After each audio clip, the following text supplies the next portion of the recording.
नमस्कार दोस्तों, Sandhu agro farm के यूट्यूब चैनल पर मैं पारस संधू आपका स्वागत करता हूं। तो दोस्तों आज हम आए हैं नारी एग्रो फार्म में हापुड़ में उत्तर प्रदेश। नीतीश तोमर जी के यहाँ पे जो पिछले 2 साल से वर्मी कंपोस्टिंग का काम कर रहे हैं। आइए इनसे जानते हैं वर्मी कंपोस्टिंग के बारे में। तो सबसे पहले भाई आप हमारे दर्शकों को अपना परिचय दो। नमस्कार, मेरा नाम नीतीश है। मैं ग्राम लड़पुरा हापुड़ का रहने वाला हूँ जी। पिछले 2 वर्ष से मैं वर्मी कंपोस्टिंग का काम कर रहा हूँ। अच्छा। और मेरा अनुभव इस काम में बहुत अच्छा रहा है जी। लोगों का अनुभव इस काम में अच्छा नहीं रहता। लोग बड़े नकारात्मक तौर पे वर्मी कंपोस्टिंग की यूनिट चलाते हैं, लेकिन ऐसा नहीं है। वर्मी कंपोस्टिंग एक बहुत अच्छा प्रॉफिटेबल काम है। इसमें काफ़ी मार्जिन होता है और कोई भी व्यक्ति इस काम को आसानी से कम लागत से और अच्छी आमदनी प्राप्त कर सकता है। भाई सबसे पहले तो आप अपनी एजुकेशन बैकग्राउंड बताओ सर। मैं बीटेक एमटेक इलेक्ट्रॉनिक्स से हूँ जी। और उसके बाद मैंने काफ़ी सारी एमएनसीज़ में काम करा है। बेंगलोर में करा है, पुणे में करा है। और उसके बाद मैं अपने ग्राम में आके कुछ ऐसा काम करना चाहता था जो आसपास के ग्रामीण भी उससे लाभान्वित हों, मेरे भाई बंधु भी ग्राम उनके जो हैं वो लाभान्वित हों, और क्षेत्र को कुछ ऐसी चीज़ मिले जिसमें सबका भला हो। जैसे कि ऑर्गेनिक फार्मिंग में अब कंपोस्टिंग चीज़ बहुत ज़्यादा इस्तेमाल होने लगी, वर्मी कंपोस्ट जिसका एक रूप है। एक लग्जरी लाइफ आप ना जी के जी, आपने से बताया एमएनसी की मतलब अच्छी जॉब है एमएनसी की भी, वो ना जी के अब आप गाँव में रह रहे हो और अपना काम कर रहे हो वर्मी कंपोस्टिंग का। तो कुछ चेंज लगा आपको, मतलब कि भाई एकदम से मतलब 2 साल हो गए वैसे तो अब, लेकिन स्टार्टिंग में आपको लगा कि भाई क्योंकि आजकल बहुत युवा आ रहे हैं जी, एग्रीकल्चर फील्ड में बहुत युवा बीटेक के बाद भी आ रहे हैं लोग, ठीक है। तो वो भी मतलब जैसे ये वीडियो हमारी इंस्पिरेशन के लिए जाएगी उनके पास कि भाई इन भाई ने भी बीटेक एमटेक एमएस के बाद ये अब वर्मी कंपोस्टिंग कर रहे हैं। तो मतलब आपको कुछ चेंजेस लगे, हाँ भाई कहाँ फंस गया, इस तरीके से विचार आया था स्टार्टिंग में? नहीं सर, ये मैं शौकिया तौर पे आया था। मैं अपनी बात बताऊं तो मुझे शौक था खेती का, क्योंकि हमारे पूर्वजों ने बहुत खेती करी। हमारा बैकग्राउंड खेती से ही था, तो मुझे भी शौक था। क्योंकि मैं तो बाहर रहा, पढ़ाई करी, तो कभी खेती नहीं कर पाया। लेकिन शौकिया तौर पे मैं जब खेती करने आया तो मैंने देखा कि सबसे बड़ी समस्या है यहाँ पे केमिकलों का प्रयोग। तो खेती में सबसे ज़्यादा केमिकलों का प्रयोग हो रहा है, वो इस स्तर पर हो रहा है कि कैंसर और हज़ारों बीमारियाँ, डायबिटीज़, शुगर सबको लगी जा रही हैं। गाँव में घर घर में ये बीमारियाँ फैल चुकी हैं। तो इसका कुछ रूप निकालना होगा जो बिजनेस के पर्सपेक्टिव से भी अच्छा हो, ताकि कोई एक अपना बिजनेस मॉडल भी बना पाए और इन बीमारियों से और समाज को भी बचाया जा सके। तो उसमें मैंने देखा कि ये कंपोस्टिंग, वर्मी कंपोस्टिंग ये अच्छा मेथड हो सकता है कि हम आसपास के किसानों को समझाएं बुझाएं कि भाई वो कंपोस्ट का इस्तेमाल करें, अच्छी कंपोस्ट का इस्तेमाल करें। बाजार में कई तरह की कंपोस्ट होती है, बहुत लोग कंपोस्टिंग बनाते हैं, लेकिन किसी की भी क्वालिटी चेक मेजर्स नहीं होते हैं। कोई अपनी पीएच को, टेम्परेचर को, कहीं भी CN रेशियो को, NPK को मॉनिटर करता ही नहीं है, जिस वजह से बेकार खाद बनाते हैं। लोग उसको पसंद नहीं करते हैं, बस बन रहा है और पेल रहे हैं, बस मार्केटिंग चल रही है। अच्छा, फिर वो बेकार खाद एक समय के बाद बिकनी बंद हो जाती है, तो जिसकी वजह से लोग समझते हैं कि वर्मी कंपोस्टिंग का बिजनेस व्यवसाय बेकार है, इसमें कुछ लाभ नहीं होता। लेकिन ऐसा नहीं है। अगर आप तरीके से करें, हर चीज़ अपने मानकों के हिसाब से, गाइडलाइंस को फॉलो करें, तरीकों को अपनाएं, जो कि हमारी एक बुकलेट भी है जिसमें हम गाइडलाइंस का पूरा ब्यौरा देते हैं कि क्या क्या स्टेप्स आपको लेने हैं, किस किस वक्त, किस मौसम में क्या करना है, कौन सा केंचुआ इस्तेमाल करना है, किस तरह का गोबर होना चाहिए। तो वो सारी चीज़ें अगर हम प्रॉपरली करेंगे तो एक अच्छी खाद तैयार होगी, जिससे किसानों को बहुत फायदा होगा। जैसे आप 2 साल से कर रहे हो जी, तो इसका एक बार वर्मी कंपोस्टिंग का प्रोसेस आप बताओ, क्या होता है ये? मान लो कोई नया बंदा हमारी वीडियो देख रहा है जी, वो उसे पता ही नहीं वर्मी कंपोस्टिंग क्या है, आप उसके बारे में थोड़ा डिस्क्रिप्शन दो इसका। जी, मैं बड़े शॉर्ट में बताना चाहूँगा, क्योंकि एक लंबी प्रक्रिया है, इसमें काफ़ी समय बीत सकता है। लेकिन शॉर्ट में ऐसा होता है कि हम गोबर इकट्ठा करते हैं, गोबर में बहुत सारी गैसेज होती हैं, गर्म होता है, उसको हम कूल डाउन करते हैं अलग अलग फेजेस में। तो जब हमने उसको कूल डाउन कर लिया, उसके बाद उसको हम श्रेडर से बिखेर देते हैं, छोटा छोटा पीसेस में डाल देते हैं। उसके बाद हम उसके ऊपर अर्थवॉर्म डालते हैं। अर्थवॉर्म भी कई तरह का होता है। एक जो अर्थवॉर्म वो होता है जो मिट्टी खाता है, एक होता है जो गोबर या वेस्ट ऑर्गेनिक मैटर खाता है। तो हम ऑर्गेनिक मैटर वाला केंचुआ होता है, इसेनिया फेटोडिया, उसको यूज़ करते हैं और अपने बेड के ऊपर, कंपोस्ट के बेड के ऊपर या गोबर के बेड के ऊपर डाल देते हैं। उसके बाद उसको ढक देते हैं। उसकी प्रॉपर क्यूरिंग ज़रूरी होती है, प्रॉपर टेम्परेचर मॉनिटरिंग ज़रूरी होती है, प्रॉपर पीएच मॉनिटरिंग ज़रूरी होता है। उसके बाद हम टाइमली उसके सैंपल्स लेते हैं, जिसमें NPK value, CN value check करते रहते हैं। ये नाइट्रोजन, फास्फोरस, पोटेशियम वैल्यू होती है, कार्बन और नाइट्रोजन की वैल्यू होती है, जो समय समय पर चेक करनी ज़रूरी होती है। उसके बाद हम इस प्रक्रिया को 60 to 90 डेज करते हैं, जिसमें ये कंप्लीट डिकम्पोज हो जाता है और वो एक प्रॉपर खाद हो जाती है। उसके बाद उसको फिर से हम लैब में भेजते हैं ताकि उसकी सारी वैल्यूज़ चेक हों, और उसके बाद पैक करके सील करके बाजार में, मार्केट में भेजते हैं। अच्छा, आप पैकेजिंग भी अपनी करते हैं? जी, हमारी पैकेजिंग होती है। आपके प्राइमरी कस्टमर कौन है आज की डेट में?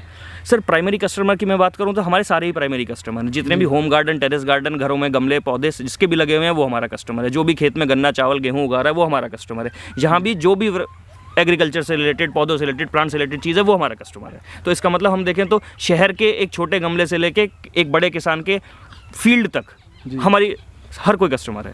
नीतीश भाई, एक बात कॉन्ट्राडिक्ट करती है बहुत ज़्यादा जी। कि हमारी जो यूरिया की खेती है जी। देखो, हर आदमी खेती भी कर रहा है, किसान जी। तो मुनाफे के लिए कर जी रहा है। बिल्कुल। उसके कंपैरिजन में आधी यील्ड है जी। वर्मी कंपोस्टिंग की। नहीं। आपकी मतलब ज़मीन तो अच्छी हो जाएगी, लेकिन जो यील्ड है स्टार्टिंग में जी। वो मतलब आपकी इफेक्ट होगी। जी। तो उसके बारे में आप क्या कहोगे? हाँ, उसके बारे में समझाना चाहूँगा, ये भ्रांति है एक, ऐसा नहीं होता। ऐसा होता है, लेकिन किस केस में होता है ऐसा? उसी मैंने अभी पीछे भी दोहराया, ऐसा उस केस में होता है जब आप अच्छे से बनी हुई खाद का इस्तेमाल नहीं करते।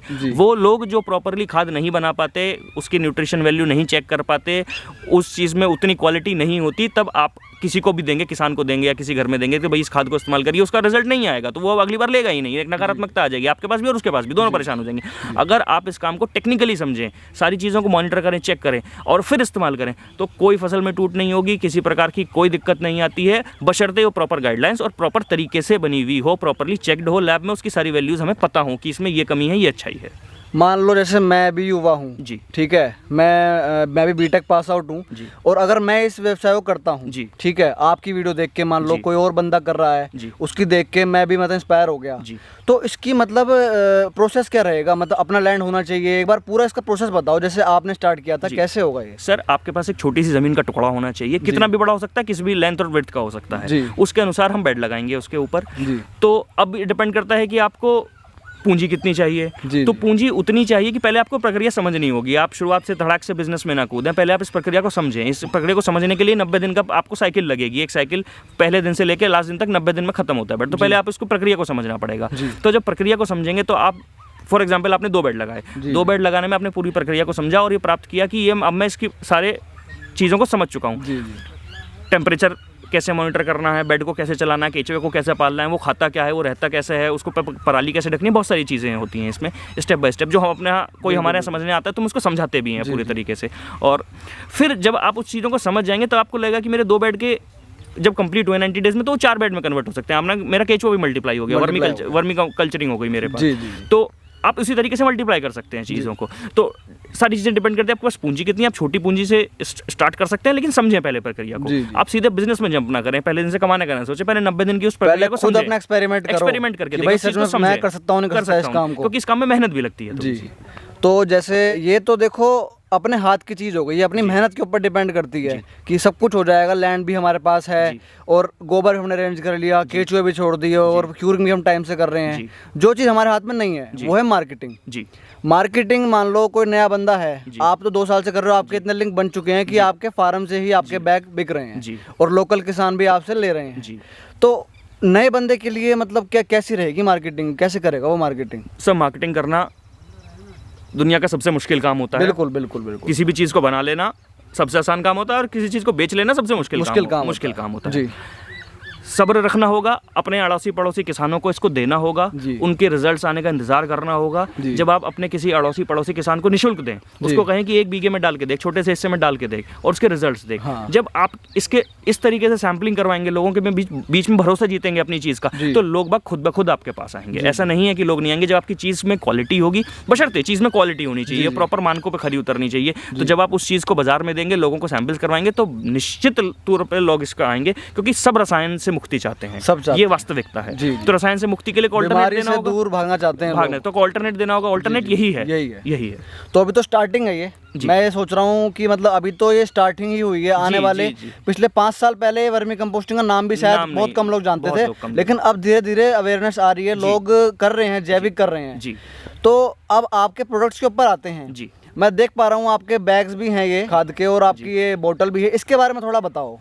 सर, हमारे पास खाद है, वर्मी कंपोस्ट है, जो अलग अलग साइज के पैकेजेस में उपलब्ध है। किसी को कम चाहिए या ज़्यादा चाहिए, जो आसपास का किसान है वो तो बल्क क्वांटिटी में लेके जाता है, तो अपनी गाड़ियों में या ट्रैक्टर ट्रॉली में कट्टों में भर के लेके चला जाता है। जो घरों पे लोग शहरों में रह रहे हैं उनके लिए 1 किलो 5 किलो 10 किलो की पैकिंग होती है, वो अपनी ज़रूरत के हिसाब से लेके चले जाते हैं। क्या प्राइसिंग रहती है इनकी? सर, अलग अलग साइज़ की अलग अलग प्राइसिंग रहती है और डिपेंड करता है कि यहाँ से कितना दूर है, उसमें कुरियर चार्जेस कितने लग जाते हैं, किस तरीके से। तो कोई अगर लेना चाहे हमारे वीडियो से, कोई गार्डनिंग का शौक है तो वो कैसे, कोई आप लिंक दोगे उन्हें या फिर क्या अपना कॉन्टैक्ट नंबर? हम अपना कॉन्टैक्ट नंबर हमसे संपर्क कर सकते हैं। आप उन्हें मतलब पहुंचवा भी दोगे? हाँ, हम पहुंचवाएंगे। आसपास के रीजन में हम डिलीवरी करा देते हैं, बाकी हम कुरियर कराते हैं। और जो बोतल में देख पा रहा हूँ, ये क्या चीज़ है? सर, ये एक ऑर्गेनिक लिक्विड फर्टिलाइजर है जो प्लांट ग्रोथ प्रमोटर है। ये बहुत सारे तरीके के बैक्टीरिया को मिला के हम बनाते हैं। इसमें आपकी नाइट्रोजन की मात्रा, पोटैश की मात्रा, आयरन की मात्रा, मैग्नीशियम की मात्रा, सब कुछ प्रॉपरली इसमें हमने डाली हुई है। जी, और उसके बाद जब आप इस प्लांट को देंगे तो आपको एक प्लांट में बूस्टर महसूस, प्लांट बूस्ट होगा और आपको एज ए बूस्टर इस्तेमाल कर पाएंगे। जी जी जी। तो अब जैसे कोई केचुआ भी लेना चाहे आपसे, तो आप उन्हें केचुआ भी अरेंज कराओगे? केंचुआ हम खुद देंगे उसको। किसी को अगर केंचुआ हमसे प्राप्त करना है तो वो हमसे संपर्क करे। जी। पहले ये समझे कि केंचुए का वो करेगा क्या, वो बेड बनाएगा, उसकी प्रक्रिया क्या है बेड बनाने की, वो हमारे पास आए, सारी चीज़ों को समझे, हम उसको केंचुआ भी हाँ, एक प्रैक्टिकल यहाँ करके देखे, आपके सामने देखे, और हम उसको केंचुआ भी देंगे। जी। अगर कोई भाई बंधु सक्षम नहीं है, उसके पास व्यवस्थाएं नहीं है, तो हम उसकी मदद भी करेंगे, आर्थिक मदद भी करेंगे, और उसको 5-10 किलो केंचुआ निःशुल्क भी प्रोवाइड करेंगे। जी, बहुत बढ़िया। तो देखो, सबसे बड़ा जो सवाल है जी, जो मान लो कोई देखो, किसान भी हमारी वीडियो को देखते हैं। जी, जी। और वो लोग भी देखते हैं जो बेरोजगारी से मारे हुए। जी। ठीक है। मेन जो सवाल है कि इसमें आप कमा कितना रहे हो, 2 साल से कर रहे हो। जी। ठीक है। कितनी अर्निंग हो जाती है, टर्नओवर कितना है आपका? सर, टर्नओवर कहने के पीछे तो बहुत सारी कैलकुलेशंस आ जाती हैं। पहले मैं आपको ये बताना चाहता हूँ कि हमारी कैपेसिटी कितनी है। जी जी। तो अगर मैं कैपेसिटी बता दूंगा तो बाजार के रेटों को आप अनुकूलन करके आप इस बात का अंदाजा लगा लेंगे कि कोई कितना कमा सकता है, क्या कर सकता है, और ये आपकी मेहनत के ऊपर है। जी बिल्कुल। बचत तो आपके खर्चों के ऊपर होती है। बिल्कुल बिल्कुल। हमारी 90 मेट्रिक टन की ईयरली कैपेसिटी है इस प्लांट की। 90 मेट्रिक टन हम ईयरली प्रोड्यूस करते हैं। अच्छा। तो अब आप कैलकुलेट कर सकते हैं। और रेट क्या जाता है इसका? मिनिमम रेट क्या जाता है? मिनिमम रेट 5 रुपये होता है इसका। 5 रुपये किलो, 90 मेट्रिक टन। जी। अच्छा। तो बाकी ऑडियंस तुम्हारी समझदार है, अपने आप कैलकुलेट कर लेंगे वो। तो जैसे कोई नया बंदा, कोई नया किसान, कोई भी नया व्यक्ति करना चाहे इसे, तो उनके लिए आप क्या एक मोटिवेशन स्पीच देंगे? मोटिवेशन स्पीच मेरी यही है, आप काम को करें, पहले काम को करने से पहले समझें जी। काम क्या है, क्या आप उसे कर सकते हैं, तभी करें। उसके प्रोज एंड कॉन्स को समझें, उसकी अच्छाई बुराई को समझें, और उसकी टेक्निकलिटी को समझें उससे ज़्यादा, कि काम होना कैसे है। काम में जो आपका आउटपुट है, जो प्रोडक्ट है, उसमें गुणवत्ता सबसे ज़्यादा ज़रूरी है। अगर गुणवत्ता नहीं होगी तो आपको बेचने में, अपने यूनिट को चलाने में, व्यवसाय करने में बहुत कठिनाई आएगी। सबसे पहले अपना पूरा जोर गुणवत्ता पे दें। जी। तो एक बात मैं अपनी तरफ से बोलना चाहूँगा, जैसे खेती कभी ख़त्म नहीं होगी। ठीक है। और जैसे कि अवेयरनेस आ रही है, पेस्टिसाइड का यूज़ कम होने लग गया है, और अब जैविक चीज़ों पे लोग ज़्यादा जा रहे हैं, तो इसकी एक वास्ट मार्केट है फ्यूचर में भी। ऐसा नहीं है कि आप इस बिज़नेस को करो और आप फिर निराश हो जाओ। मार्केटिंग है, किसी को दिक्कत भी आएगी, मान लो कोई कर भी रहा हो, जैसे आप कर रहे हो, उन्हें मार्केटिंग की दिक्कत हो, तो भाई बैठे हैं, आप कॉन्टैक्ट करें, हमसे आए, समझें सारी चीज़ों को, हम समझाएंगे, ऐसा नहीं है। जी। तो ये थे हमारे साथ में नीतीश तोमर जी, जिन्होंने हमें वर्मी कंपोस्टिंग के बारे में इतनी अच्छी जानकारी दी। अगर आपको ये जानकारी पसंद आई है तो हमारी वीडियो को लाइक कीजिए, इस वीडियो को शेयर कीजिए, चैनल को सब्सक्राइब कीजिए। मिलते हैं आपसे एक नई वीडियो के साथ, तब तक के लिए जय जवान जय किसान।